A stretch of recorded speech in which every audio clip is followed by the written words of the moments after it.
All right, this is part 3 of the hidden hum, and here we will start with the Rife frequencies.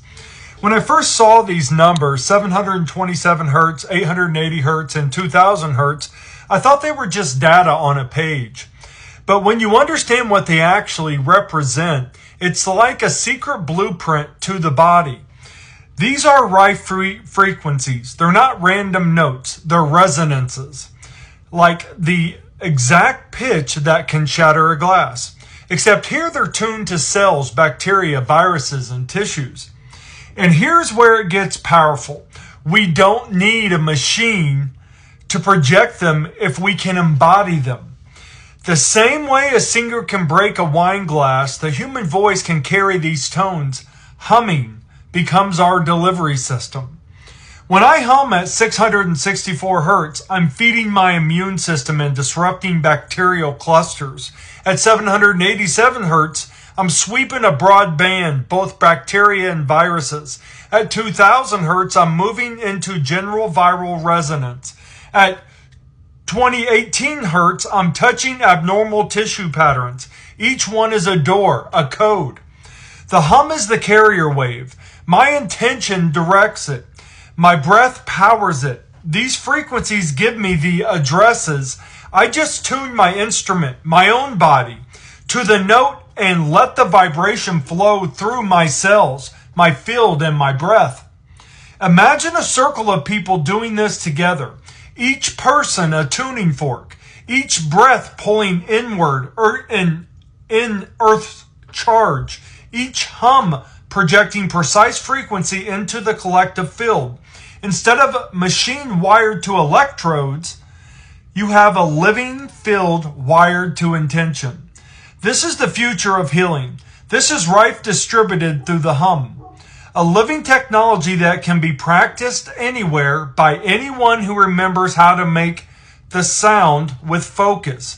Once you feel it, you'll know it's real. Vibration moves matter, and we are vibration.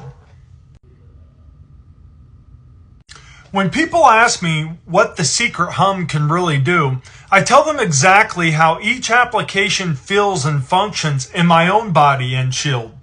Deep cellular healing. I am gentle, continuous hum into a targeted area while breathing slowly. This vibration increases warmth and circulation. Cells seem to wake up like shaking dew off leaves. Bone mending. I use lower tones that I can feel in my ribs and spine. Bones love steady pressure waves. The hum becomes an audible analog of clinical ultrasound, encouraging growth and knitting. And so if you've ever heard of sonic wave healing, it's the exact same thing. We're just doing it with our own tools. You don't need a machine. Nerve and pineal activation. Humming clears it. It helps decalcify it. Higher, thinner pitches resonate in my skull. I feel buzzing around the brow and crown. Humming there repeatedly seems to sharpen perception and dream recall. If you hum into the upper chest to vibrate the thymus, tapping lightly while toning, after a few minutes, you'll feel a lift in energy and clarity.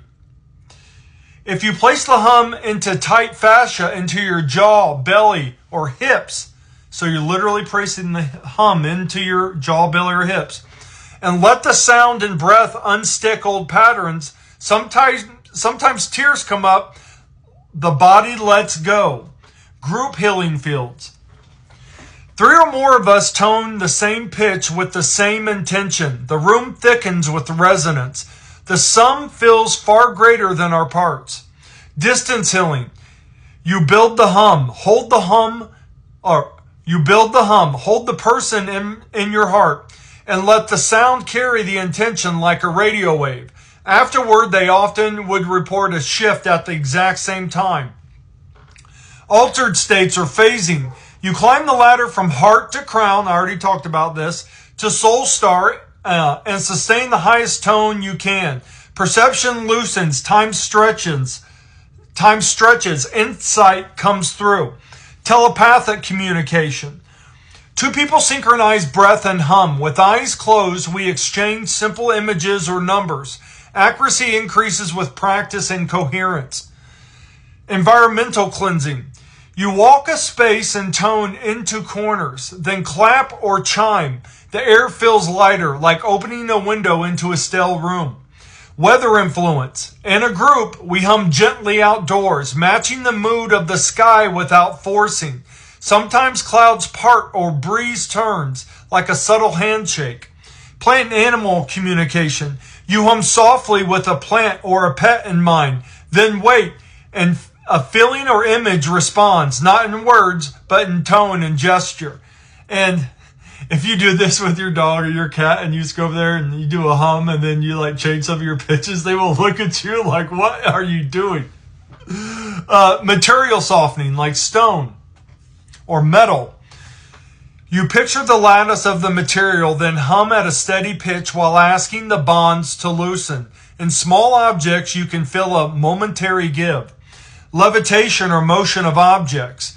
This is advanced. You build a standing wave with a hum, hands and breath, and nudge very light objects under glass. Tiny shifts, but real.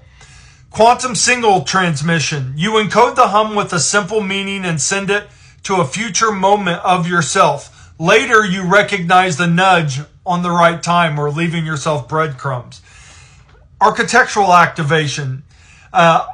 In a resonant room, you put tone into the walls. The building sings back, amplifying the field, and the stone remembers.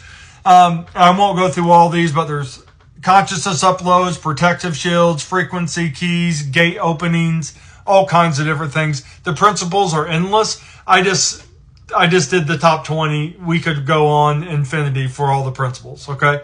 But anyways, now you have an idea of applications are like endless. When I first started humming, my hands began doing this on their own. This is a mudra. In most mudras, the thumb and finger touch. They close the circuit. But here, the thumb and finger stay apart. And that space between them becomes a resonant chamber. The hum fills that gap like a tuning fork vibrating in open air. The thumb carries fire, will, intention. The index finger carries air, the mind. And the middle finger is the ether channel, bridging it all. When I hum in this position, the vibration doesn't stay in my body. It projects into the field around me. It's just like this natural, it's kind of like this. I can't even do it from this angle. It's kind of like this, but it comes out. I don't know. But anyways, this is how you can project it. When I first started working with the hum, I realized it's not just sound. It's a carrier wave. The hum builds the energy, but the word you place on it shapes what that energy does. The first is Om Ta. Om fills the body. Ta or Ta snaps it into form. This is the anchor. It stabilizes the energy. So it would just be like Om Ta. The second is Ya-Rak. Ya pulls the energy upward. Ya, you'll feel it. Ya, you'll feel it coming up. Ra expands it out. And the K, it releases it like lightning. This one is the projector. So it's Ya-Ra-Ka, Ya-Ra-Ka, right? You want it to go out quick. The third is Ye-Sha-Wa. So Ye, you have that power coming up here. Ye-Sha, focus the energy, and then Wa, because you want to release it gently. So say you have a plant or a baby or someone you want to gently put that vibration into. Instead of a ka at the end, you're giving the wa, because you're gently pushing the vibration into whatever you're wanting it to go into. Together, you've got the three keys of the hum: anchor, projector, connector, stability, action, communion. This is how words carried the hum move energy. I use them like a cycle. Om Ta to build and stabilize my field. Yorak to send the precise vector. Yashua to